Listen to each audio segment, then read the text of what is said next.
no es como que por odiar, es precisamente por amor. Y así. Así es. No, y hay testimonios de eso, Juancito, que la oración hace que estas personas, o sea, digamos, ese auxilio de la gracia, los sacramentos, el acercarse, ¿sabes? A una vida espiritual, pues, o sea, no, imagínate una vida de profundo pecado, así, no sé, como vamos a ver un santo, este santo San Agustín. San Agustín tenía una vida, bueno, digamos, O incluso San Marcos Sitiancián.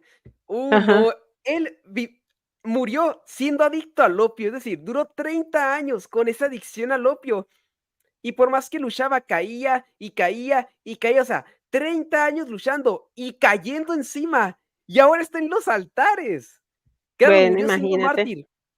Claro, murió El siendo ejemplo, mártir, pero he ahí lo interesante, es decir, fue un mártir que aunque, okey, estaba con la adicción al opio, siempre quería luchar y nunca justificó su pecado. Lo peor que puede hacer un homosexual practicante es querer justificar su pecado. No, aunque tengas que luchar toda tu vida, aunque vas a caer 1000 veces, nunca te caigas al suelo, porque si no te rindes, si decides seguir peleando hasta el final, puedes llegar a los altares. Ya lo decía el mismo Papa Francisco en Christus Vivit, que lo importante no es el no caer, sino, o sea, la verdadera caída, la verdadera caída, la que verdaderamente puede arruinarte la vida, es la de quedarte en el piso y no dejarte levantar y no levantarte.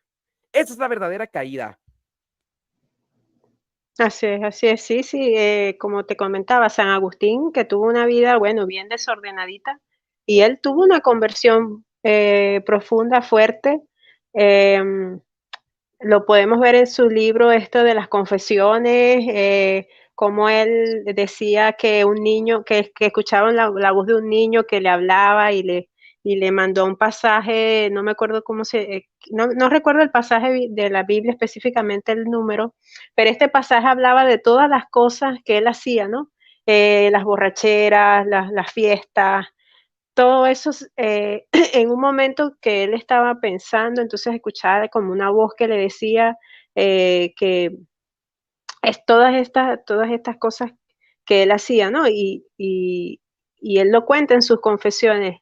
Y tenemos ese famoso poema, de Tarde te amé, que es una conversión muy interesante. A mí me gusta mucho la de San Agustín, que nos da prueba de que esas vidas pecaminosas se Ujú, pueden, te pueden llevar a un camino de conversión profunda y puedes llegar a la santidad, porque también está ese como que esa barrera en nosotros mismos o en las personas pensando de que no pueden ser santos, no pueden llegar a ser santos, no se pueden purificar de ese pecado o no pueden derribar esa inclinación, o no pueden dejar esa vida, digamos, de hacer estos actos.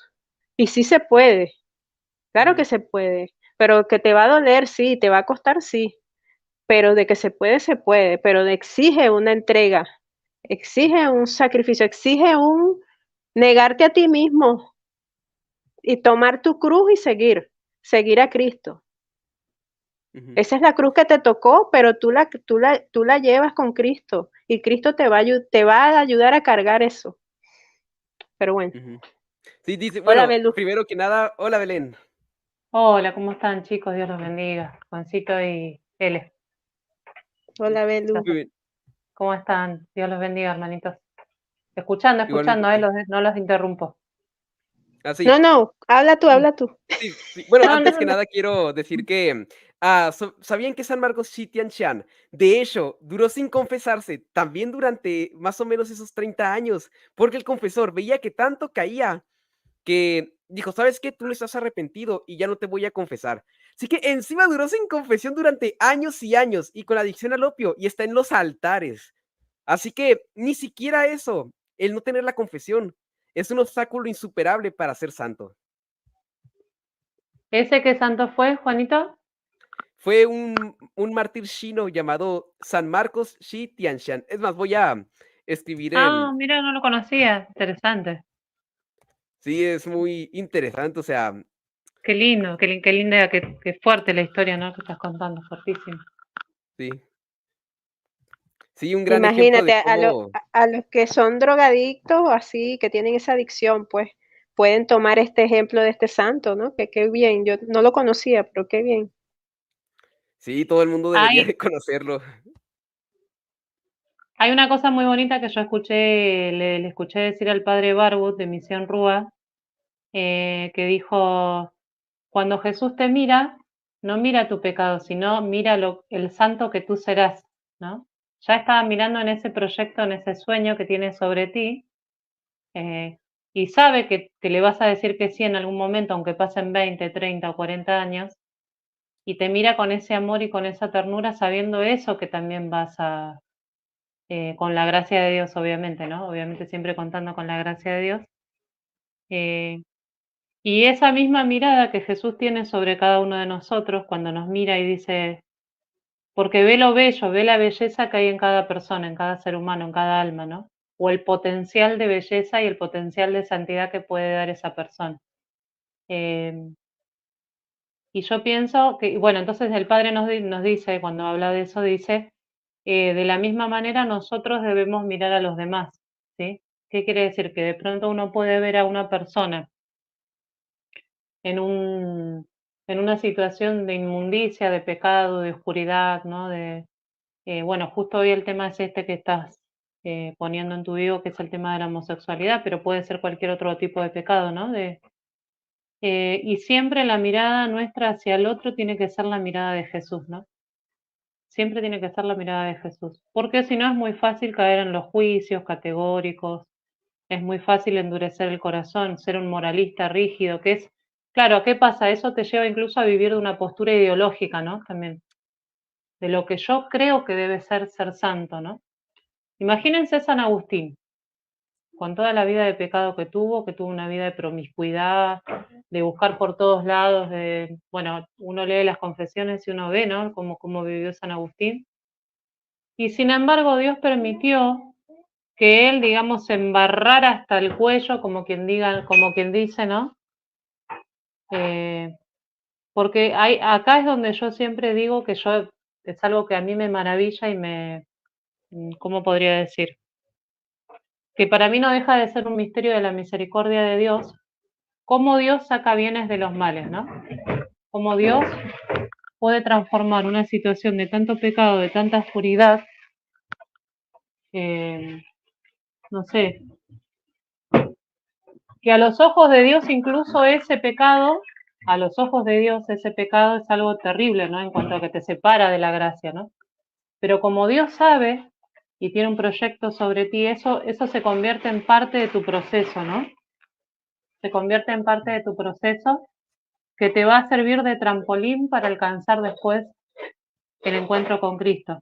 Eso es lo que a mí más me maravilla. Y esa experiencia de dolor, de oscuridad, de pecado que pudiste haber pasado, se convierte en un regalo de haber sido el lugar que te separaba de Dios, que te llevaba a estar como el hijo pródigo, ¿no? Comiendo las bellotas de los cerdos, se convierte en ese lugar que de pronto, por tú haber pasado por ese lugar, puedes comprender incluso mejor al hermano que lo pasa, ¿no? Porque, por ejemplo, ¿quién puede comprender mejor un adicto que aquel que ha pasado por esa situación de tener una adicción? En este caso que vos decías de este ejemplo de este santo. Chino dijiste, ¿no? Ujú. Que era japonés, chino, Chino. bueno. ¿Qué mejor que él, una persona que ha pasado ese sufrimiento para poder comprender a una persona que tiene una esclavitud en las adicciones, en determinadas drogas o lo que sea? ¿Qué mejor persona puede comprender un enfermo que aquel que padece una enfermedad, ¿no? Bueno, y así. Es decir, Dios transforma esas situaciones de oscuridad y de pecado y que nos separan del amor de Dios en situaciones eh, que terminan siendo de bendición para poder nosotros tener un corazón compasivo con el otro.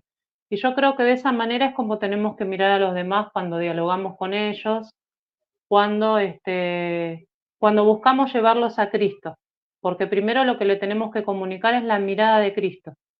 Y a partir de ahí, fíjense qué es lo que ustedes estaban comentando recién.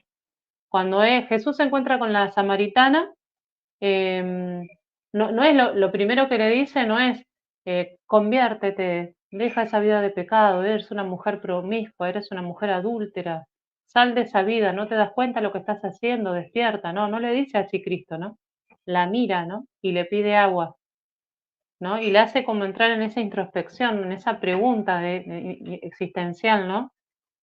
Ujú, Y ella como que dice, ¿y este hombre quién será? Porque yo siempre pienso, ¿cómo habrá sido esa mirada de Cristo hacia esa mujer, ¿no? Con qué misericordia, con qué ternura. Y después sí, pero Señor, ¿y de dónde vas a sacar esa agua, no? Y como que poco a poco el Señor te va llevando. Y a veces nosotros pretendemos que de un día para el otro, nosotros hablándole a una persona, ya esa persona, ya tenga todo claro y ya tenga la decisión tomada de que va a volver a Cristo. Nosotros tenemos que ser como Cristo, ¿no? Yo creo que ujú. ahí está el tema de cómo comunicamos la fe. Me parece que ahí es donde tiene que haber un cambio, me parece a mí.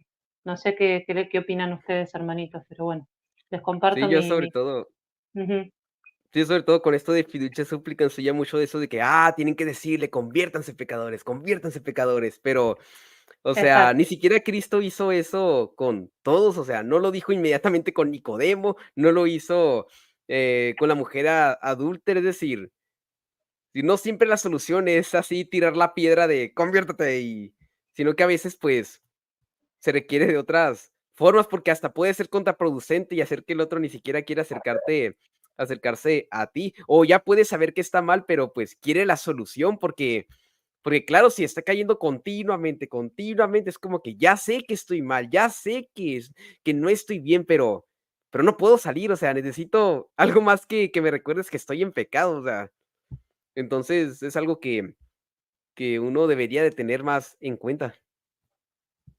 Claro, porque, claro, ahí está el tema, y yo lo digo por propia experiencia. Yo en una etapa de mi conversión, yo también fui como con esa postura rígida, moralista, queriendo iluminar al otro y decirle, no, eso es pecado, no, sal de ahí, ¿no? ¿Y qué producía esa actitud mía hacia el otro? ¿Qué generaba? Que de pronto me dijeran, yo no soy tan perfecto como vos, ¿no? No puedo alcanzar nunca los niveles donde estás llegando vos. O sea, como que uno se pone en una postura inalcanzable eh, y, y- y genera más rechazo, como bien dijiste recién, Juanito, y me pareció acertado. No genera atracción, genera más rechazo al otro. ¿M? Ujú. Entonces ahí es donde tenemos que hacer un examen de conciencia, me parece a mí. Sí. Ay, para decirle a Freddy, se Sí. llama Anunciando el Evangelio, el canal de María Belén. Les recomiendo ir. Ah, gracias, Juanito. Qué grande Juanito hoy en lo de Santi, un genio, genio total. Bueno, no ¿Quieres los decir algo, interrumpo, no sé Elena? si...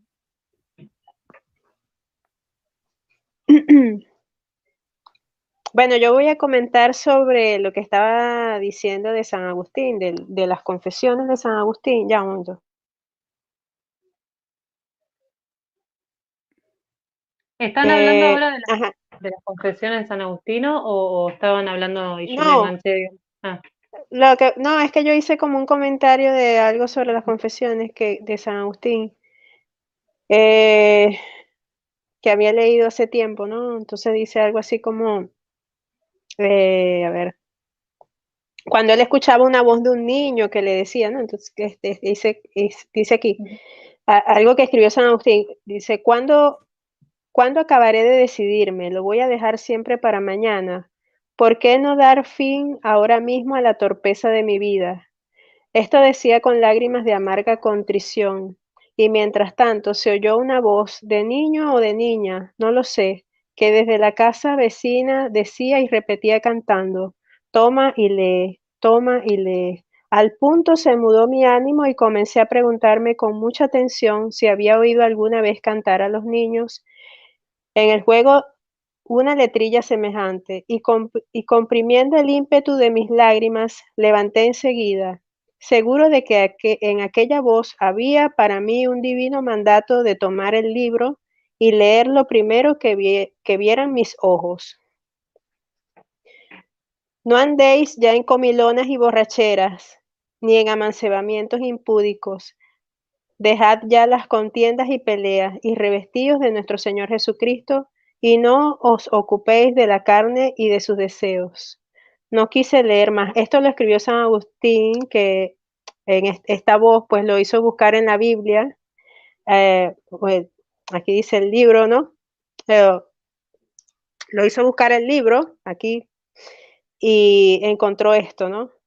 Después yo busqué cuál era esa palabra, y era la de Romanos 13:13, que dice: "Como en pleno día tenemos que comportarnos honradamente, no en comilonas y borracheras, no en fornicaciones y en desenfrenos, no en contiendas y envidias. Al contrario, revestidos del Señor Jesucristo y no estéis pendientes de la carne para satisfacer sus concupiscencias". ¿Qué quiero decir con esto? Lo que había dicho anteriormente también, el trabajo espiritual, ¿no? De desarrollar la virtud de la castidad en estos casos de que estamos hablando el día de hoy, tanto en estos casos como en otros casos que no tienen que ser necesariamente de homosexual, también de los heterosexuales, de los noviazgos, de la vida consagrada, ¿no? Ujú. Tener una vida, digamos, coherente, ¿no? Coherente.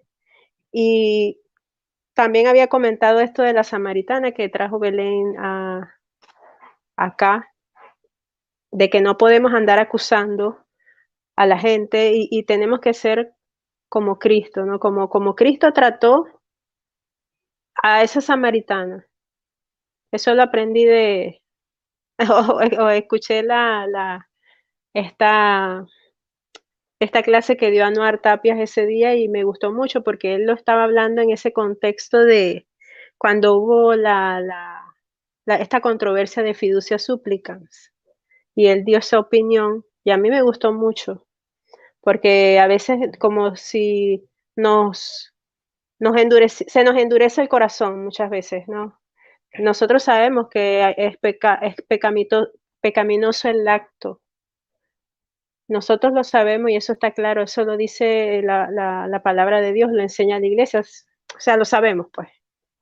Ujú. Pero eso no quiere decir que nuestro corazón debe endurecerse y es lo que generalmente pasa, que nos endurecemos y no ayudamos a esas personas tampoco con eso. No.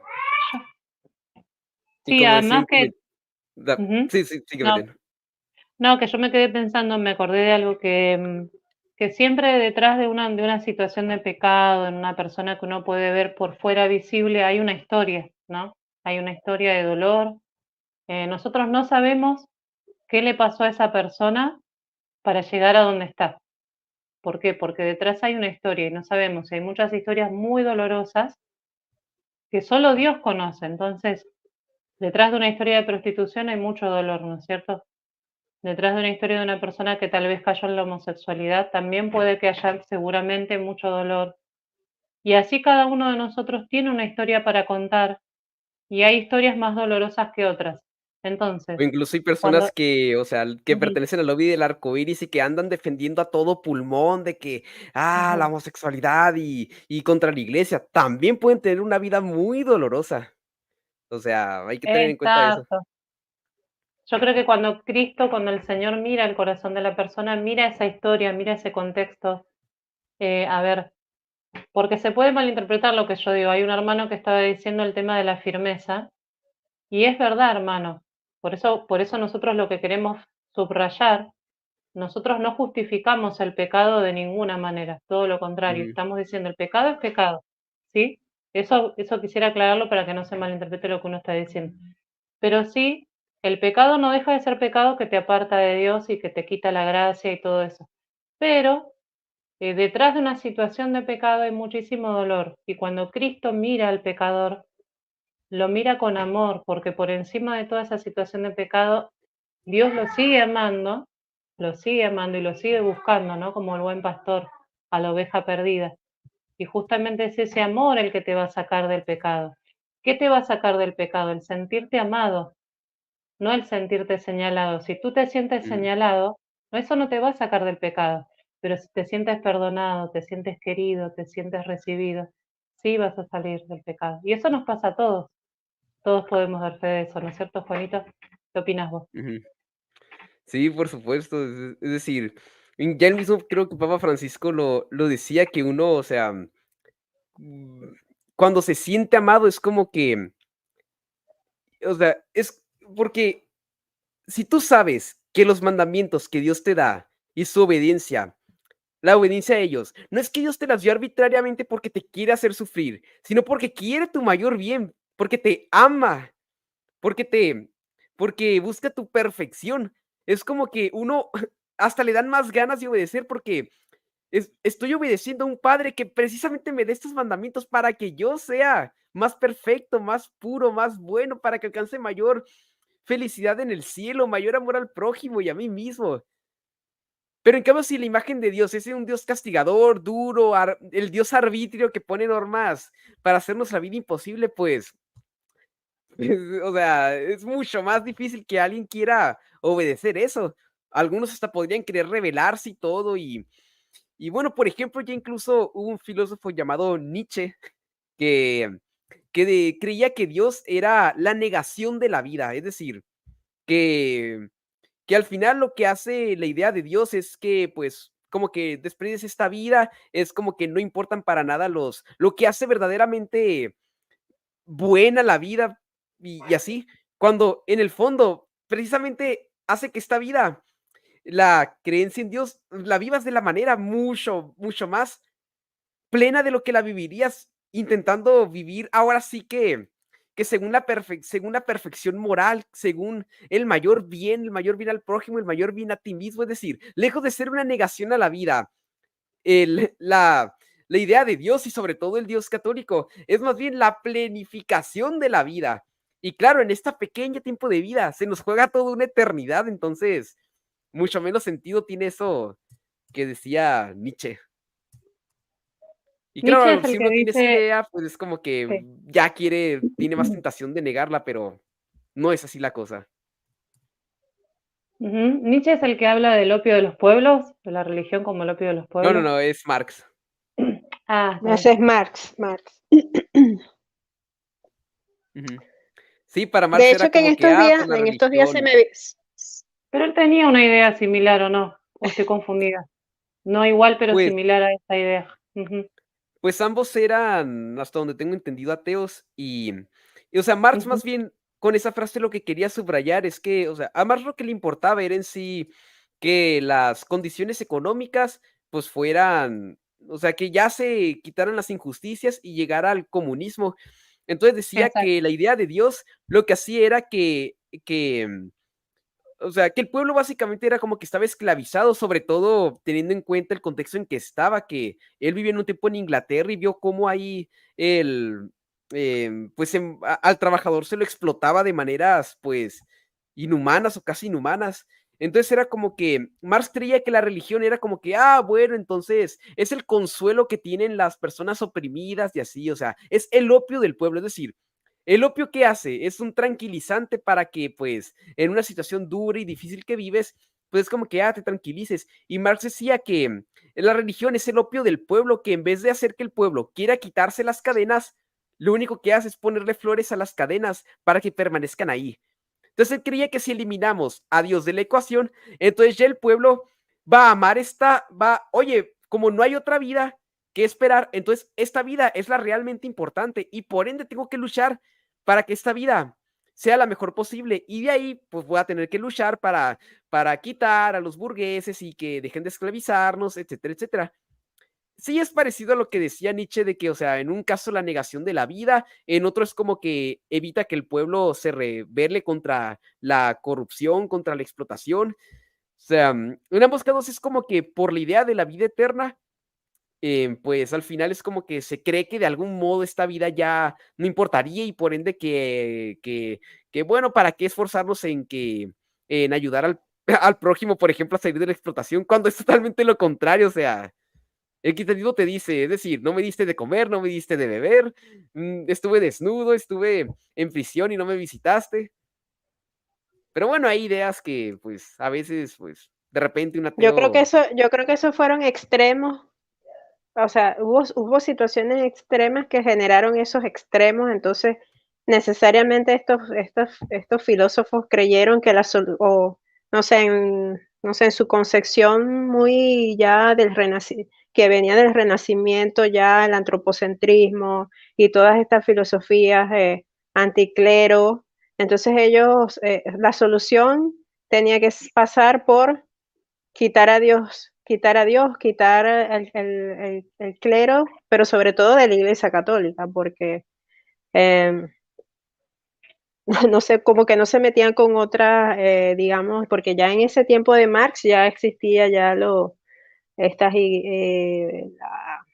digamos, las reformas, ya era posterior, muy posterior a las reformas. Entonces como que tenían ese pensamiento de que quitar a Dios era la solución. No hay religión, es la solución. Un extremo, ¿no? Entonces ahora, en los tiempos actuales, ¿qué vemos? En la posmodernidad, personas que quieren tener una espiritualidad sin religión, espiritualidad sin Cristo, espiritualidad sin magisterio, el inmanentismo, yo soy mi autoridad, yo soy esto, yo soy lo otro, por ahí también, bueno, es otro tema, pero wow. Mm. Sí, claro, Estos en un mundo. serían, te hago una pregunta, Juanito, que vos que sabes bien. ¿Estas doctrinas tienen que ver con el materialismo filosófico? Sí, sí, o sea, Ujú. básicamente si Dios no existe, entonces no tiene sentido creer en el alma espiritual, porque entonces es imposible que la materia haga surgir un alma totalmente inmaterial. Así que la única solución es que tenga que ser creada por Dios directamente. Y por eso casi todos los que son ateos, o todos directamente, son también materialistas. Y, y bueno, una sociedad materialista es como que si al final ya no importa lo trascendente y así, sino que lo que más importa es lo inmanente y eso, de ahí es que por eso tiene mucho sentido también que hayan surgido cosas como la revolución sexual, que, que ahora es como que hasta si quiere romantizar eso de la homosexualidad, porque, love is love y así. Es decir, como si el único bien que importara sería el físico, el material o el que me hace sentir la persona en cuestión y no verdaderamente el bien objetivo, moral, que es el más importante. Entonces, también en todo esto de la homosexualidad y de la justificación de ella y así, tiene que ver este materialismo que estamos hoy en día viviendo. Y bueno, el relativismo y que dice que, es que mi verdad y tu verdad y así. Y es como un Claro, utilitarismo, ¿no? De utilizar a la otra persona y de utilizar tu cuerpo también, o sea, es como muy utilitarista, digo yo, no, no sé, como que lo que, no importa lo que hagas con tu cuerpo, con tal de que lo uses para, eso se llama hedonismo, o algo así, que todo es sí, para darte placer, la cultura del placer, el hedonismo. Y, o sea, no Pero niego que hayan algunos homosexuales que, o sea, o muchos incluso que verdaderamente amen al otro por sí mismo, pero, o sea, sí es cierto que, digamos, en el materialismo es como que más probable que uno caiga en un utilitarismo, porque si ya no importa lo espiritual, es como que, pues, digamos, uno puede tener más esa tendencia a, bueno, pues al final lo que importa es la utilidad o incluso el egoísmo en general, porque pues mm, sin esa ley moral divina que te manda a amar a los otros, sacrificarte por los otros, pues es más difícil el no caer en egoísmos, el no querer usar a la otra persona como un medio en vez de un fin. No digo que no lo hagan los ateos o así, pero es cierto que es más difícil. claro, yo ahí veo el problema tan grande de este tema de materialismo filosófico, que no hay un sentido de trascendencia, y al no tener el sentido de trascendencia el ser humano, el hombre, se pierde todo, se diluye todo, se hace líquido, porque no hay un sentido real o trascendental de la palabra amor, por ejemplo, en el sentido más perfecto de la palabra, más sublime, podríamos decir, y así con todo. Entonces sí, una cosa va llevando a la otra, ¿no? El relativismo. A ver, si lo único que importa en esta vida son las condiciones económicas en las que vivas, si lo único, si el fin de nuestra vida es eso, ¿sí? Y bueno, obviamente, ¿para qué perdonar, por ejemplo, no? ¿Para qué perdonar al otro? ¿Para qué trabajarme incluso interiormente, espiritualmente, porque ese concepto directamente no existe? Es como vivir en una especie de hombre salvaje, llevado al extremo, ¿no? Estoy llevándolo al extremo. Pero digo, ¿a dónde quedaría el deseo de hacer el bien? Es la pregunta que yo tengo para reflexionar. ¿O cuál sería el sentido de hacer el bien, por ejemplo? ¿Mantener un orden en la sociedad, por ejemplo? Mm. Sí, ¿Se es entiende? más Ujú. difícil. O sea, algunos incluso pueden decir, bueno, pues es que al final es útil ser bueno moralmente porque, pues bueno, así es como que, pues a mí no me van a hacer daño y yo no hago daño. O sea, es como lo que decía más o menos Hobbes de que por qué hay que vivir en una sociedad política y bajo un monarca absoluto que sea el dominador total.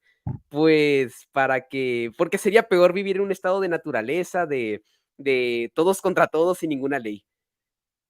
Uy, bueno, se me olvidó que tenía una entrevista con Diego García, entonces, pues, ya iríamos terminando Ah, bueno, el dale. ¿Qué directo. canal? Así que seguimos, dale.